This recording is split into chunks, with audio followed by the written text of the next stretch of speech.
जितनी स्विट्जरलैंड की total population है उससे ज़्यादा इंडिया इंजीनियर्स प्रोड्यूस कर देता है। उसके बाद भी रिसर्च एंड इनोवेशन में स्विट्जरलैंड नंबर 1 पे है। इंडिपेंडेंस के बाद से रिपब्लिक ऑफ इंडिया ने 0 नोबेल लॉरियट्स प्रोड्यूस किए इन साइंस। यूएसए ने 100+ कर दिए। ASER की रिपोर्ट के हिसाब से 83% एजुकेटेड इंडियंस एम्प्लॉयबल ही नहीं है। और ये जो सुंदर पिचाई, सत्या नदेला की हम बात करते हैं, इन्होंने भी आगे चल के अपनी एजुकेशन बाहर से ही करी है। और ये सारी चीजें जो मैं बोल रहा हूँ ना, इसका रूट कॉज फाइंड आउट करने के लिए हमें थोड़ा सा पीछे जाना पड़ेगा। जब ब्रिटिशर्स हम पे रूल कर रहे थे तो ईस्ट इंडिया कंपनी के सामने 2 मेजर चैलेंजेस थे। एक कम्युनिकेशन विद इंडियन, दूसरा वर्कर्स और क्लर्क्स की बहुत जरूरत थी उन्हें। फिर थॉमस बेविंगटन मैकॉय ने हमें इंग्लिश एजुकेशन एक्ट ऑफ 1835 दिया, जिससे उनके दोनों पर्पस पूरे हुए। पहला, उनको बंदे चाहिए थे जो चुपचाप डेस्क पे बैठे, अपना काम करें, क्वेश्चंस ना करें और ज़्यादा क्रिएटिव ना हो। Second, communication in English. English सबसे ज़्यादा बोले जाने वाली लैंग्वेज नहीं है, उसके बाद भी इंग्लिश एक लैंग्वेज की बजाय एक क्लास बन गया इंडिया में। रशिया, चाइना, फ्रांस, ये सब जगह इतना ऑब्सेशन नहीं है इंग्लिश को लेके जितना इंडिया में है। पुअर कम्युनिकेशन बोला जाता है अगर आपकी इंग्लिश अच्छी नहीं है, जबकि इंग्लिश ना आने का मतलब है कि आपको कोई और लैंग्वेज आती है। 5 साल पुराना iOS भी आज की डेट में आउटडेटेड माना जाता है। लेकिन इतनी इंपॉर्टेंट चीज़ हमारा एजुकेशन सिस्टम आज भी बस थोड़े से चेंजेस के साथ ऐसे ही चल रहा है। हमारे एजुकेशन सिस्टम में रटने का कंपटीशन होता है, जो ज़्यादा रट लेता है उसके ज़्यादा मार्क्स आते हैं। अब 95% जिसके संस्कृत में आए हैं वो भी संस्कृत नहीं बोल पा रहा है। और बेसिक हिस्ट्री होने की बजाय इतनी मोटी मोटी किताबें हैं हिस्ट्री की जिसका कोई मतलब नहीं है। अगर आज की डेट में आपको कुछ भी पता करना, आप गूगल से पता कर लोगे, उसके लिए आपको याद करने की जरूरत नहीं है इतना कुछ। और ये गवर्नमेंट स्कूल में हर क्लास में इंग्लिश का सब्जेक्ट है। 12-12 साल लगाने के बाद भी लोग इंग्लिश नहीं बोल पा रहे हैं, और बिना किसी बुक को पढ़े 5 साल का बच्चा सीख लेता है, क्योंकि उसको वैसा एनवायरनमेंट मिल जाता है। A+B का whole square is equal to A² + B² + 2AB। इसका रियल लाइफ में क्या यूज है किसी को नहीं पता, न प्रिंसिपल, न टीचर, न बच्चे, बस पढ़ाई चले जा रहे हैं। हो सकता है इसका कुछ मतलब हो, लेकिन आप ट्राई करके देख लेना, किसी को नहीं पता। हाँ, 2AB की जगह अगर आपने 3AB बोल दिया तो 4 लोग हंसने वाले मिल जाएंगे आपके ऊपर। किंडरगार्टन में जो बच्चों को सिखाने के लिए टेक्निक यूज होती है वो लाख गुना अच्छी है कॉलेज की वो रटने वाली टेक्निक से। और जिन बच्चों के बहुत ज़्यादा नंबर आते हैं ना, जो वो छुपा छुपा के एग्जाम में लिखते हैं, आप देखोगे जब वो रियल लाइफ में जाते हैं ना तो ज़्यादातर क्रम्बल करते हैं वो।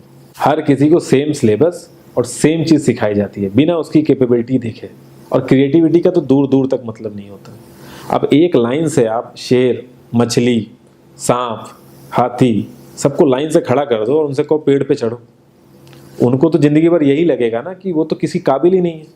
और द्रोणाचार्य ने भी पांडवों को उनकी स्किल सेट के हिसाब से उनको चीज़ें सिखाई, सबको एक ही चीज़ नहीं सिखा दी। और हमारे एजुकेशन सिस्टम में ज़्यादा ऑप्शंस भी नहीं है। सबसे ऊपर साइंस, फिर कॉमर्स, और सबसे नीचे जाके कहीं नंबर आता है आर्ट्स का। आर्ट्स लेने वाले को तो लोग इतना हल्के में लेते हैं जैसे वो किसी काम का ही नहीं है। हर माँ बाप को तो इंजीनियर या डॉक्टर ही बनाना है। कॉलेज वाले अगर एक्स्ट्रा कोर्स रख भी देते हैं तो माँ बाप एंट्री नहीं कराएंगे, तो वो सारा पैसा बर्बाद होगा कॉलेज का।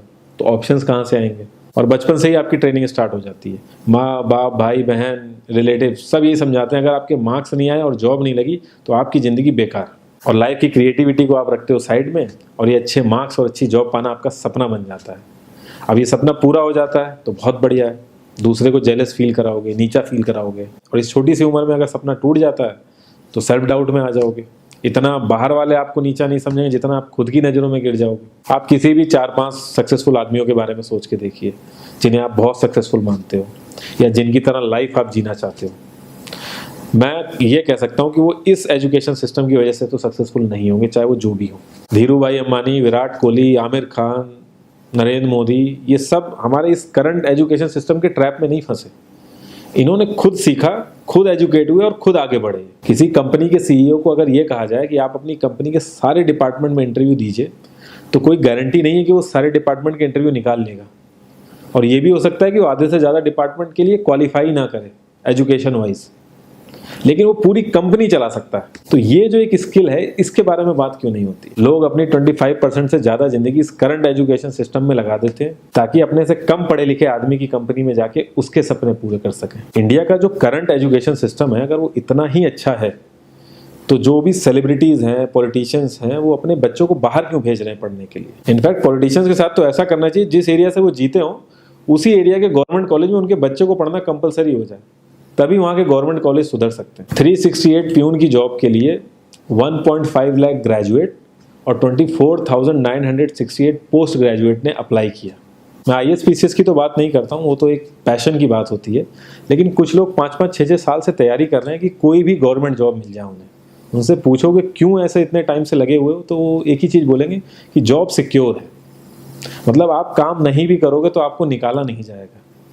ये सारी कामचोरी वाली बातें माइंड में इसीलिए आती हैं क्योंकि हमारा जो करंट एजुकेशन सिस्टम है वो इतना कॉन्फिडेंस ही नहीं देता है कि हम अपनी स्किल के दम पे कहीं जाके काम करें और हमें निकलने का डर ना हो। मैं आने वाले 10 साल की तो बात ही नहीं कर रहा हूँ, अगर मैं आने वाले 5 साल की भी बात करूँ तो टेक्नोलॉजीज़ में इतना ज़्यादा चेंजेस आ जाएगा कि जो आज हम पढ़ रहे हैं, जिस स्किल पे हम फोकस कर रहे हैं, पता नहीं वो रेलेवेंट भी होगी कि नहीं उस समय। Cloud computing, SEO, digital marketing, ये सब जॉब्स पहले एग्जिस्ट ही नहीं करती थी। हम लोगों को एजाइल होना पड़ेगा, नई नई चीज़ों को सीखने के लिए ओपन रहना पड़ेगा, क्रिएटिव माइंड लगाना पड़ेगा।